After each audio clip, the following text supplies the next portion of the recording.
1, 2, 3, action! Magandang umaga mga bata.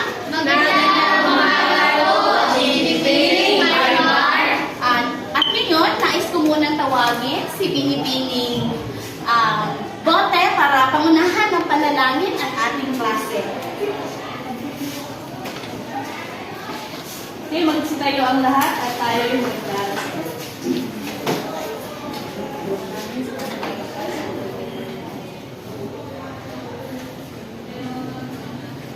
Amen! At ngayon, maaari nyo nang pulutin ang mga basura sa ilalim ng inyong mga upuan at pakihanin na rin ito. At marami na kayong umupo. Kumusta naman ang lahat? Lahat ba ay nakakain na? Talaga lang ha? At ngayon, bago tayo magpatuloy, batid kung walang lumipat sa ating klase ngayon. Ang galing nyo naman. Kaya, bigyan nyo naman ng isang bagsak ang inyong mga sarili. Ang galing! Bago tayo magpatuloy, nais ko munang ibahagi sa inyo ang alintuntunin ng ating klase. Una, maging maagap at pumasok ng maaga. Pangalawa, huwag makipagunahan sa guro kapag ito ay nagsasalita. Pangatlo, maging aktibo sa mga aktibidad na ibibigay. Pang-apat, magpataas ng kamay kung gustong sumagot.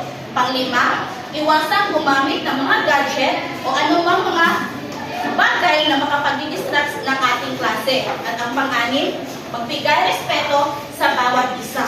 Mukhang ang tatamlay nyo Kung gayon, tatawagin ko si Binibining Sweet Friends upang bigyan kayo ng energizer. Binibining Sweet Friends?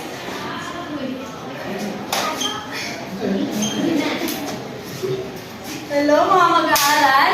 So, andito ako sa harapan ninyo para bigyan kayo ng energizer. Mari bang tumayo ang lahat? Alam niyo ba yung kanta Arang Samsam? Yes! Mari niyo ba akong sabayan? Pero bago yan, may tatlong bahagi ang Arang Samsam na kanta. Yun ang mahina, mabilis at pinakamabilis. Simulan muna natin sa mahina. Aram sam sam, aram sam sam, guli guli guli guli guli, ram sam sam, aram sam sam, aram sam sam, guli guli guli guli guli, ram sam sam. Pangalawa, yung mabilis. 1, 2, 3, go. Aram sam sam, aram sam sam, guli guli guli guli guli, ram sam sam, aram sam sam, aram sam sam, guli guli guli guli guli, ram sam sam. Sa pangatlo naman, yung pinakamabilis.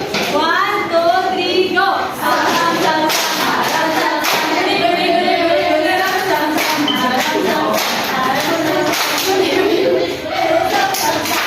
Okay, na-energize na ba ang lahat?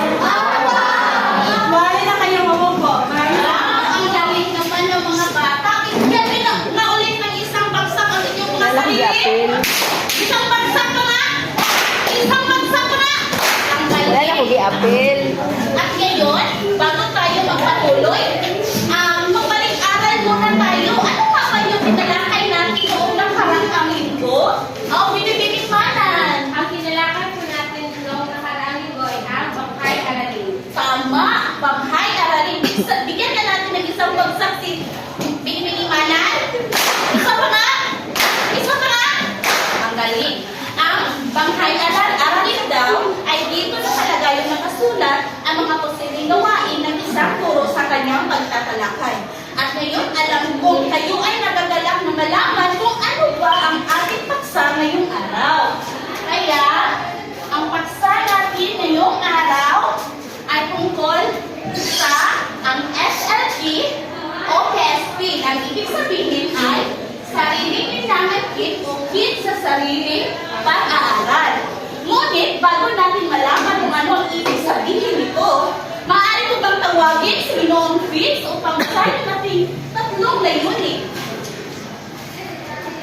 Mga layunin. Una, naunawaan ang kahalagahan ng SLP at PSP sa pag-aaral ng mga mag-aaral.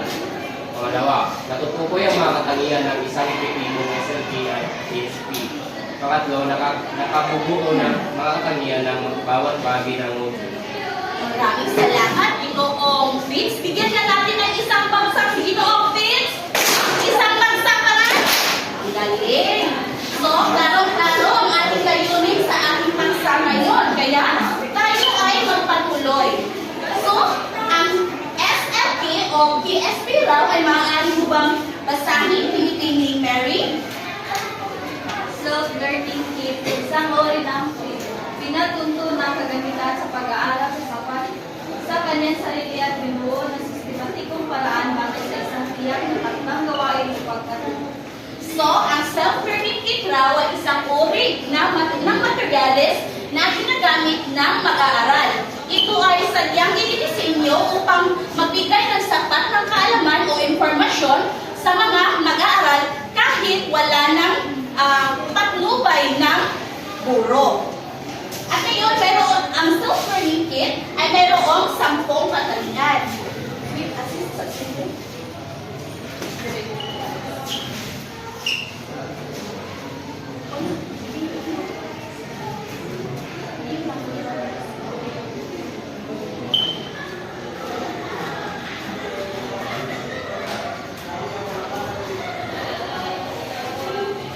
So, ang tatlong katangian na iyon ay una, maaari mo bang basahin, Pinipining Norhani? Dapat na magkaroon ng sapat ilan training. Sa pagbibigay raw ng gawain, ay sinisigurado na ang kaintian nito, ngunit informative rich. Kung kaya, dito, nakakapaloob ang maaari nyo gamitin ang mga bulletin joints, infographics, at ang mga malilinaw na mga layouts upang maging mas kaaya-aya itong gamitin. Pangalawa, maaari mo bang basahin Binibining Shansi? Gumagamit ito ng payak at malinaw na pananalita. Tama. Kinakailangan itong gamitan ng mga payak at malinaw na pananalita upang maiwasan natin ang hindi pagkakaintindihan. Maaari mo bang basahin ang pangatlo, Binibining Almasin? May sapat na kahirapan. Tama. Dito naman, mayroong dalawang antas o mga antas na ginagamit dito upang masukat ang kaalaman ng isang estudyante. Ito ay nagsisimula sa pinakasimple na antas hanggang sa unti-unti itong tumataas. Sa ganitong paraan, nagkakaroon ng pagkakataon ang isang estudyante upang mas maunawaan pa ang mga pundasyon ng kanyang kailangan na nais niyang malaman. At sa pang-apat naman, maaari mo bang basahin Pinipining Mercy? May iba't ibang gawain ang pagkatuto. Dito naman sa may iba't ibang gawain sa pagkatuto, ito ay napaka-importante para sa isang katangian ng self-learning kit kasi yung iba nating mga estudyante o mga mag-aaral ay magaling sa auditory. Yung iba naman magaling sa visual at yung iba naman ay sa kinetic na panlilina o pag-aaral. Maaari mo bang basahin ang panglima, Binibining Fatima? Batay sa mga katotohanan, sitwasyon at karanasan.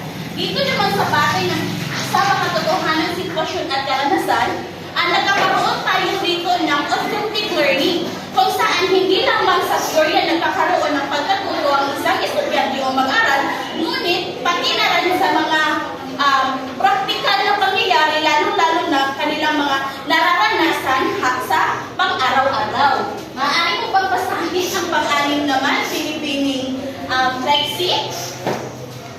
Pang-anim, may provision ng sistematikong pagtataya. So dito naman sa may provision ng sistematikong pagtataya, kung saan ang isang guro ay ito ay magbibigay ng panatayan o pagtataya kung saan susukatin niya kung ano nga ba o hanggang saan nga ba ang natutunan ng isang mag-aaral. At bumakot na tayo sa pang-ito. Maaari mo bang basahin ang Binibining Elda? Pag-ito. Nagbibigay ng solusyon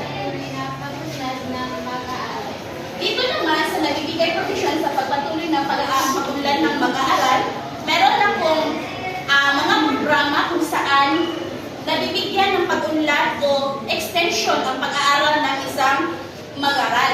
Kung saan ito ay katulad ng ALS, K-12 curriculum, libreng edukasyon o mga scholarship.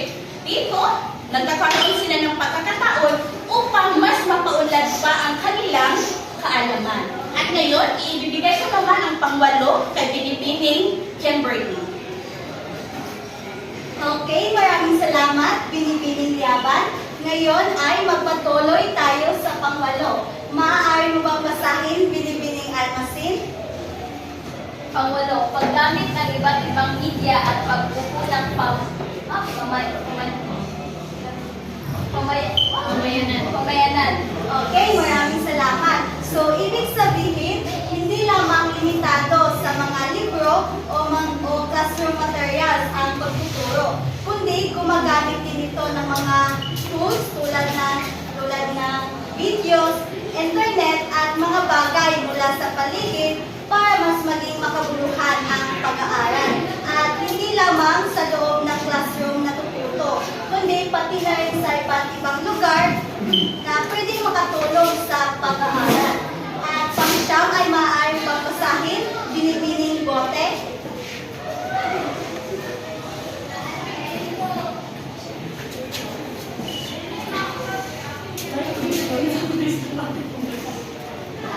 Okay, maraming salamat. So, ang isang maayos na SLK ay may kasamang sistema ng pagtataya o evaluation para masigurado na natututo ang mga estudyante. Kasama dito ang iba't ibang test tulad ng behavior test na tinatanggap kung natututo ba ang mga estudyante. At may pretest naman o tinatawag natin pabunang pagsubok, dito ay para malaman ang alam ng mga estudyante. At formative test, dito ay tinatawag kung sinusubaybayan ang progress nila at